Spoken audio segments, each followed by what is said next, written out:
5 வருடங்களா ஆட்சி செஞ்ச திமுக தங்க ஆட்சிக்கு வரதுக்கு முன்னாடி தமிழக மக்களை எந்த விதமான போலியான தேர்தல் வாக்குறுதிகள் கொடுத்து ஏமாத்திருக்காங்க அப்படின்றத டாப் சிறந்த திமுகவின் பொய்யான தேர்தல் வாக்குறுதிகள் அப்படின்ற பட்டியலில் நம்ம முதன்மையானதை நம்ம பார்க்க போகிறோம். நீட் தேர்வு விலக்கு கையெழுத்து இயக்கம் அப்படின்ற பேரில் ஒரு நாடகம் ஆடி நாங்கள் உங்களுக்கு நீட் தேர்வு விலக்கு வாங்கி கொடுப்போம் அப்படின்னு சொன்ன திமுக அரசு இந்த ஒரு முக்கியமான விஷயத்தை மட்டுமே வச்சு இந்த வாக்கெல்லாம் வாங்கிட்டு ஆட்சிக்கு வந்ததுக்கு அப்புறமா மாணவர்களோட எதிர்காலத்தை மொத்தமாக கைவிட்டிருக்காங்க. பழைய ஓய்வூதிய திட்டம் நாங்கள் ஆட்சிக்கு வந்தால் பழைய ஓய்வூதிய திட்டத்தை அமல்படுத்துவோம் அப்படின்னு சொன்னாங்க. பட் 2026 ஜனவரி மாதம் டிஏபிஎஸ் அப்படின்ற ஒரு ஆக்ட் மூலமாக நாங்கள் இந்த ஓய்வூதிய திட்டத்தை கொண்டு வருவோம்னு சொன்னாங்க. பட் அது முற்றிலுமாக பழைய ஓய்வூதிய திட்டத்திலிருந்து வேறுபட்ட ஒன்றா தான் இருக்குது.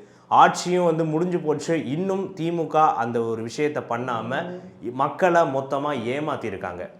கல்வி கடன் ரத்து 30 வயது கீழ்பட்ட இருக்கக்கூடிய எல்லா மாணவர்களோட அவங்க வாங்கியிருக்கக்கூடிய கல்வி கடன் எல்லாத்தையுமே நாங்கள் ரத்து பண்ணுவோம் அப்படின்னு சொன்ன இந்த திமுக அரசு அதை முற்றிலுமாக செய்ய தவறி கடைசியில் மாணவர்களோட மொத்த சொத்துக்கள் அவங்களோட மொத்த உடைமைகள் எல்லாத்தையுமே ஜப்தி பண்ணுற ஒரு நிலைமைக்கு மாணவர்களை தள்ளினாங்க.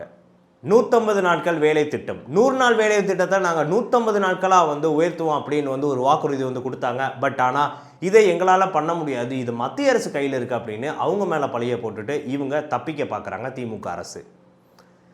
100 ரூபாய் சிலிண்டருக்கு மானியம் நாங்கள் ஆட்சிக்கு வந்தால் ஒவ்வொரு சிலிண்டருக்கும் 100 ரூபாய் மானியம் கொடுப்போம் அப்படின்னு சொன்னாங்க. ஆனால் இது வெறும் விளம்பரத்துக்காக வைக்கப்பட்ட ஒரு தேர்தல் வாக்குறுதியாக இது வரைக்கும் மாறி போச்சு. மாதம் ஒரு முறை மின் கட்டணம் அளக்கப்படும் அப்படின்னு சொன்னாங்க. இந்த மாதிரி 2 மாதத்துக்கு ஒரு தடவை மின் கட்டணம் செலுத்துகிற காரணத்தினால நிறைய மக்களால் அதிக தொகை செலுத்த ஒரு நிலைமை ஏற்படுது. நாங்கள் ஆட்சிக்கு அதை மொத்தமாக மாற்றி மாதம் ஒரு முறை மின் கட்டணம் அளவெடுக்கப்படும் அப்படின்னு சொல்லியிருந்தாங்க. பட் இறுதி வரைக்கும் இந்த ஒரு விஷயத்தை அமல்படுத்தவும் இல்லை. மின் கட்டணத்தோட விலையும் கடுமையான அளவு உயரதான் செஞ்சுது. பகுதி நேர ஆசிரியர்களின் பணி நிரந்தரம்.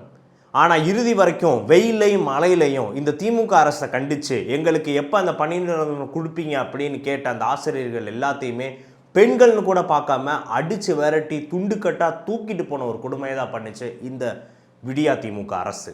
1500 ரூபாயா முதியோர் ஓய்வூதிய திட்டம் உயர்த்தப்படுதல். ஆனால் இறுதி வரைக்கும் இந்த முதியோர் ஓய்வூதிய திட்டத்தை பற்றி கரிசனே பண்ணிக்கல இந்த திமுக அரசு.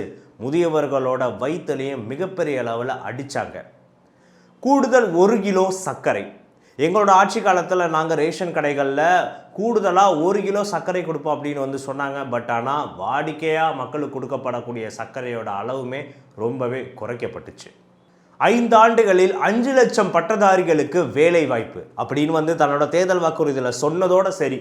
ஆனால் அதில் பாதி கூட ஒரு 2 லட்சம் பட்டதாரிகளுக்கு கூட இந்த திமுக அரசு வேலை வாங்கி தரல. எல்லா மாணவர்களையும் எல்லா பட்டதாரிகளையும் இந்த வேலையில்லா திண்டாட்டத்தை தொடரதான் வச்சது இந்த விடியா திமுக அரசு. பெட்ரோல் டீசல் விலை குறைப்பு பேருக்கு 5 ரூபாய் பெட்ரோல் விலையை குறைக்கிற மாதிரி குறைச்சிட்டு அதை மற்ற வரி பொருட்களில் மற்ற கார்களுக்கான வரியில் ரோடுகளுக்கான வரியில் மிகப்பெரிய அளவில் கூட்டுனாங்க இந்த திமுக அரசாங்கத்தில். டீசல் விலையை குறைக்கவே இல்லை. இது மூலமாக இந்த லாரி மற்ற மிகப்பெரிய வெஹிக்கிள்ஸோட இந்த வாடகை எல்லாமே மிகப்பெரிய அளவில் கூடி இந்த டிரான்ஸ்போர்ட்டேஷனே மொத்தமாக பாதிக்கப்பட்டுச்சு. தனியார் துறையில் பட்டதாரிகளுக்கான இடஒதுக்கீடு இது பேருக்கு சொன்னதோடு சரி. பட் ஆனால் கார்ப்பரேட்டுகளுக்கான இந்த கைகூலிகளாக இருக்கக்கூடிய இந்த அரசாங்கத்தினால அதை மொத்தமாக அமல்படுத்தவே முடியலை இறுதி வரைக்கும். மாவட்டந்தோறும் மருத்துவக் கல்லூரி வெறும் அடிக்கல் நாட்டு விழாக்களும் ஜஸ்ட் ஒரு ஸ்டேஜ் ஃபங்க்ஷனும் மட்டுமே நடத்தினாங்களே தவிர இறுதி வரைக்கும் இந்த மருத்துவக் கல்லூரிகளை முறையாக திறக்கவே இல்லை. ஏற்கனவே இருக்கக்கூடிய அரசு மருத்துவமனையிலையும் மருத்துவர்கள் பற்றாக்குறையும் மருத்துவ வசதிகள் பற்றாக்குறையும் மிகப்பெரிய அளவில் இந்த ஆட்சியில் தான் ஏற்பட்டுச்சு. மீனவர்களுக்கு 5 லட்சம் வீடுகள் மிகப்பெரிய அளவில் லட்சக்கணக்கான மீனவ குடும்பங்கள் இந்த ஒரு திட்டத்தை நம்பி தான் கடந்த தேர்தலில் திமுக அரசுக்கு வாக்களித்தாங்க. பட் மீனவர்களோட கூக்குரலை இறுதி வரைக்கும் இந்த திமுக அரசு கேட்கவே இல்லை. 500 கலைஞர் உணவகங்கள் ஆல்ரெடி இருக்கக்கூடிய அம்மா உணவகங்களையும் மிகப்பெரிய அளவில் ஏகப்பட்ட அந்த நம்பர்ஸையும் குறைச்சாங்க. அங்கே வேலை பார்க்குறவங்களுக்கு சம்பளம் தராமல் இழுத்து அடித்தாங்க இந்த திமுக அரசு. அப்படி இருந்தும் இந்த கலைஞர் உணவகங்கள் திறக்கிறதுக்கு எந்த ஒரு முன்னேற்பாட்டுமே எடுக்கவே இல்லை. ஆல்ரெடி நல்லா போய்கிட்டு இருந்தையும் அழிக்க தான் செஞ்சாங்க. காலி பணியிடங்களை நிரப்புதல் சுமார் 3.50 லட்சத்துக்கு இந்த காலி பணியிடங்கள் தமிழகத்தில் இருக்குது. இதெல்லாம் நாங்கள் நிரப்போம் அப்படின்னு சொன்ன திமுக அரசு இறுதி வரைக்கும் அதை நிரப்பவே இல்லை. ஆனால் இந்த திராவிட மாடல் விளம்பரத்துக்கு மட்டும் தொடர்ந்து நிதி ஒதுக்கப்பட்டு வந்துக்கிட்டே இருந்தது. முதியவர்களுக்கான அந்த ஒரு ஓய்வூதியத்தை 10% உயர்த்தும் அப்படின்னு சொன்னாங்க. ஆனால் இறுதி வரைக்கும் முதியவர்களுக்கான அந்த முறைப்படி போகக்கூடிய அந்த ஊதியத்தை கூட மாதம் போகிறத கூட மொத்தமாக தடுத்து ரொம்பவே லோ பண்ணாங்க இந்த திமுக அரசில். போக்குவரத்து தொழிலாளர்களுக்கான ஓபிஎஸ் திட்டம், இந்த திட்டத்தை நாங்கள் அமல்படுத்தோம் அப்படின்னு சொல்லி சுமார் ஆட்சியே முடிய போகிற இந்த ஜனவரி மாதம் தான் இதை அமல்படுத்தினாங்க. பட் இதை சொன்னப்பவும் இதில் இருக்கக்கூடிய அந்த டேர்ம்ஸ் அண்ட் கண்டிஷன்ஸ் போக்குவரத்து தொழிலாளர்களுக்கு சுத்தமாக திருப்தியே கொடுக்கல. 8ஆம் வகுப்பு வரை தமிழ் மொழி கட்டாயம். தமிழர்கள் நாங்கள்லாம் வளர்ப்போம், தமிழர்களை நாங்கள் தான் வாழ வைப்போம் அப்படின்னு சொல்லக்கூடிய இந்த திமுக அரசு இறுதி வரைக்கும் மத்திய அரசு நடத்தக்கூடிய இந்த ஒரு பள்ளியில் இந்த கட்டாய தமிழ் கல்வியை கடைசி வரைக்கும் நடைமுறைப்படுத்தவே கிடையாது. பக்கிங்கம் மற்றும் கால்வாய்கள் சீரமைப்பு. சென்னை மற்றும் தமிழகத்தில் இருக்கக்கூடிய எல்லா பக்கிங்கம் மற்றும் கால்வாய்கள் இது எல்லாத்தையுமே நாங்கள் சீரமைப்போம், கூவமே இல்லாத ஒரு ஊராக இந்த தமிழகத்தை நாங்கள் மாற்றுவோம் அப்படின்னு சொன்ன இந்த திமுக அரசு இறுதி வரைக்கும் அந்த ஒரு திட்டத்தில் ஒரு சிங்கிள் ஸ்டெப்பை கூட எடுத்து வைக்கலை. இலங்கை தமிழர்களுக்கு குடியுரிமை, அகதிகளோட வாழ்வை வச்சு தேர்தலில் அரசியல் பண்ணாங்களே தவிர இறுதி வரைக்கும் இலங்கை தமிழர்களோட நலன் குறித்து இந்த விடியா திமுக அரசு யோசிக்கவே இல்லை, அவங்கள கண்டுக்கவும் இல்லை. தமிழகத்தோட 5 மாவட்டங்களில் மெட்ரோ கொண்டு வருவோம், இந்த திட்டத்தை நாங்கள் அமல்படுத்துவோம் அப்படின்னு சொன்ன இந்த திமுக அரசு மத்திய அரசு நிதி ஒதுக்கலை, அது சரியில்லை இது சரியில்லை, டேர்ம்ஸ் அண்ட் கண்டிஷன்ஸ் கரெக்டாக இல்லை அப்படின்ட்டு திருச்சி, சேலம், மதுரை, நெல்லை, கோவை இந்த முக்கிய நகரங்களுக்கு இந்த மெட்ரோ கொண்டு வரக்கூடிய இந்த ஒரு திட்டத்தை மொத்தமாக மறுதளிச்சிட்டாங்க. கரூர் விமான நிலையம் திட்டம், கரூர் மக்களோட பல நாள் கோரிக்கையை ஒரு விளம்பரத்துக்காக ஜஸ்ட் ஒரு தேர்தல் வாக்குறுதியாக வச்சுக்கிட்டாங்களே தவிர இதை கடைசி வரைக்கும் அமெண்ட்மெண்ட் படுத்தவே இல்லை. இந்த திட்டத்துக்கான செயல் திட்டத்தை எதையுமே வகுக்கவே இல்லை இந்த திமுக அரசு. மாணவிகளுக்கு இலவச சானிட்டரி நாப்கின் மிஷின் வைக்கக்கூடிய திட்டம், ஆனால் கடைசி வரைக்கும் தமிழக மாணவிகளோட தமிழக சிறுமிகளோட அடிப்படை சுகாதாரத்தில் கூட நலனை கூட அக்கறை காட்டாத இந்த திமுக அரசு ஜஸ்ட் ஒரு விளம்பரத்துக்காக இந்த ஒரு விஷயத்தை வாக்குறுதியாக வச்சுட்டு ஒரு ஸ்கூலில் கூட இந்த விளம்பரத்தை தவிர பிரதானமான முறையாக இந்த மிஷினை வைக்கவே கிடையாது. இது ஒரு மிகப்பெரிய ஒரு வேற்று விளம்பர ஒரு வாக்குறுதியாக இறுதி வரைக்கும் ஆயிடுச்சு.